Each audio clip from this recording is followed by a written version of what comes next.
Hello guys, good morning. So may nakita ko ngayon guys na araw na to na hinog na papaya. So let's go, ha-harvestin natin.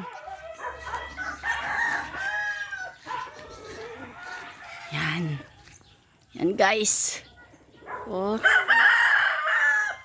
So harvestin natin to. So abot kamay lang guys oh. Yan. Harvestin na natin. Eto guys, baka mga bukas to guys. So yan guys oh. Hinog na siya oh. Matamis to guys kasi hinog sa puno. Yan. Meron pa tayo guys isang harvestin. Ito nga guys oh, ang liliit pa nila guys oh, ang bababa pa nila pero hitik sila sa bunga. Ito malapit na rin to guys. Mahinog kasi may mga yellow na siya sa mga gilid niya. Malapit na rin to guys.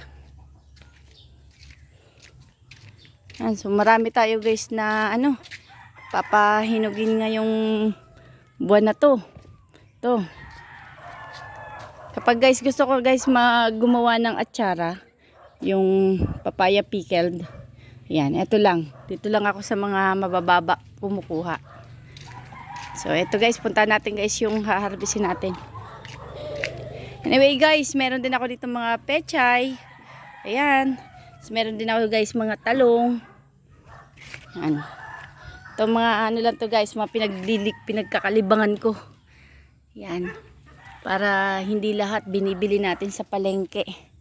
Ayan, yan guys, may madami-dami na rin yung pwedeng ma-harvest na pechay. Actually, meron pa akong isang tinaniman na mga pechay siya. Nagpapatubo pa ako guys eh. Tapos, eto guys, oh, yung mga kamatis na mga tinanim ko guys. Ayan.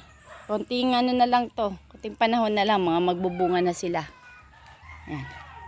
So, meron din kami guys na mga harvest na saging. Ayan. So, eto guys, punta natin guys yung papaya. Eto, maliit lang siya guys. Pero, ang tamis nito guys. Subukan na rin namin to. Ayan, hinog na rin siya guys. Oh. Kaya, harvestin na natin. Ayan. So, pag naman guys, gusto ko guys tinola, dito lang ako guys kumukuha. Kasi maliliit lang siya. Masarap siya. Ano to guys, ito yung tatawag na native papaya. Maliliit lang talagang bunga niya. Okay, let's go. So, ito naman guys, pupuntahan naman natin ito ng isang taniman natin ng papaya. Check natin guys kung may mga manibalang na rin.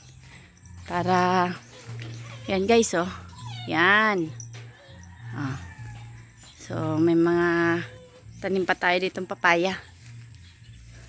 So, ayan. Meron pa. Ito guys, malapit na rin to. May dilaw na rin oh. May mga dilaw-dilaw na siyang sign. Malapit na rin to guys. Oh. Ito guys, mga pang-atsara oh. Ganda. So actually guys, meron din kami ditong yung sinasabing wild na ampalaya. Mga bilog lang siya guys. Ito. Yan, marami siya guys, mga bunga. Ayan oh. Oh, 'di ba? Oh. Oh. Ito nga guys, yung iba mga nahihinog na. Tapos pinapabayaan lang namin siya guys. Kasi para yung buto niya, yan din ang mahuhulog. Tapos magbubunga na naman ng panibago. Mabubuhay na naman ng panibago. Magbubunga na naman siya. Oh, ito guys. So kapag naman guys gusto kong kumain ng munggo, o kaya yung may mga soup, yan, dito lang ako guys kumukuha.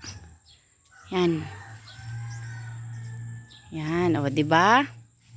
So, libre na naman tayo guys. Hindi lahat binibili. Pag naman guys, wala akong sibuyas, o kaya wala akong mga bawang, ganyan, luya, gagawa ko guys, eto lang, ang katapat ng niluluto ko. Nilalagyan ko lang ng tanlad.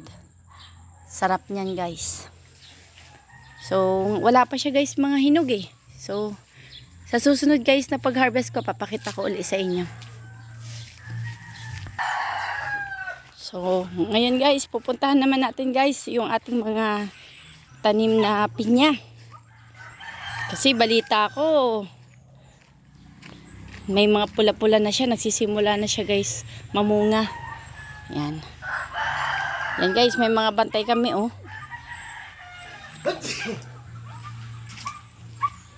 So, ito guys yung mga pinya. Oh, meron din kami guys sili. Ayan, oh. May mga hinog-hinog na rin. Yan. So, si husband ko, siyang mahilig sa sili. Kaya dito lang siya kumukuha. So, ito guys, papakita ko sa inyo guys. Kapag guys ang pinya, ganyan, meron na siyang pula sa gitna. Yan, magsisimula na siya guys magbunga. Yan ang palatandaan guys kapag nagpupula na yung gitna niya. So, ito pa guys. O, ayan, nagsisimula na rin siyang pumula-pula ng kaunti. Yan, malapit-lapit na yan guys. So, ngayon naman guys, puntahan natin, bisitahin natin guys yung ating kakao. Check natin guys, baka meron na tayong ma-harvest. Baka meron ng mga hinog. Yan.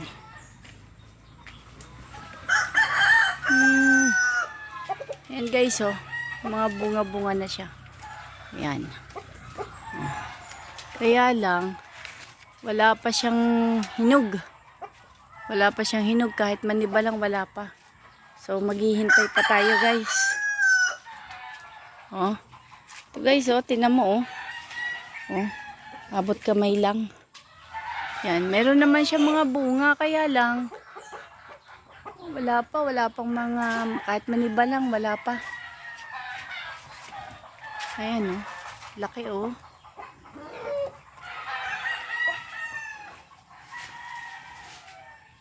So, wala pa siya. So, i-check naman natin guys yung ating mga gulay. Tingnan natin. Ayan. So, ito guys, meron ako dito mga sigarilyas. Ayan. Oh. Pwede na siyang ma-harvest. Kaya lang, hindi muna tayo sa ngayon mag-harvest kasi meron pa tayong mga gugulay. Meron pa tayong mga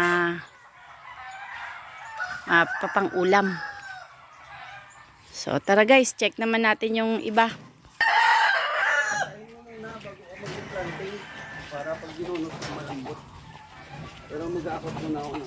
So, ito guys, yung ating, ito guys pala yung sinasabi ko kaninang meron pa akong mga pinatubong pechay. Ayan. Ayan. So, i-replanting ko na yan ngayong umaga para tumaba na sila ng husto. So, check natin guys yung ating kalamansi. Baka may matigas-tigas ng maka-harvest. Anyway guys, dito pala, meron pa ditong mga pinya ng mga tanim namin. Ayan guys, oh. Ayan guys, oh. Tingnan mo, oh. Oh, yan, may mga bunga na, oh. Yan. Ito, may bunga na rin. Oh. Yung iba, mga nagsisimula na rin siyang magbunga. So, kahit pa paano guys, libre yung ating prutas. So, tara, punta natin yung nagbubungang kalamansi. Check natin, baka mayroon na tayong maka-harvest. So, ito guys, oh. Ay, hindi pa siya pwede. Wala pa masyado. Ito guys, oh, may mga bunga-bunga, oh. Yan. Ito, oh. May mga panibago siyang kaya lang wala pa siya guys matigas. Wala pa siyang medyo matubig-tubig na So, wala pa tayo ngayong maka-harvest na araw na to. Anyway guys, may mga tanim din kami guys na gabi, oh. Panggulay. Tapos yan guys, kamuting kahoy. Yan. So, punta natin guys yung ating kalabasa. Check natin. Baka pwede na ma-harvest. Ito pala guys, oh, yung mga tinanim ko sitaw. Sisimula na rin siya mga gumapang, oh. Oh. Yan guys, oh. Madami-dami yan. Yan. So, ito guys, punta natin yung kalabasa.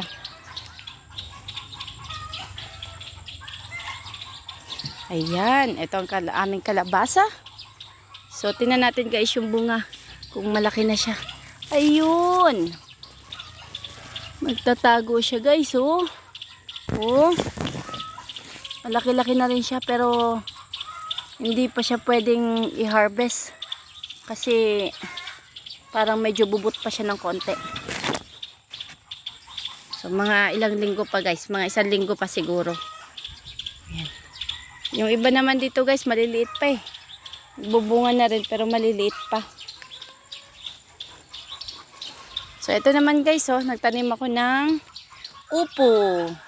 Ayan, pagagapangin ko lang siya. Okay. So, meron din tayo dito guys, mga kamuting baging. And kapag gusto ko magluto ng sinabawan na tilapia, na isda. Yan. Ito lang. Panghalo-halo. So, anyway guys. So, ayan guys, so back to work muna tayo ngayong umaga dahil wala pa naman tayong mga harvest. At para sa mga katulad kong practical na mami, start na tayo start ng magtanim para hindi lahat binibili natin sa palengke. So sa susunod ulit, bye bye!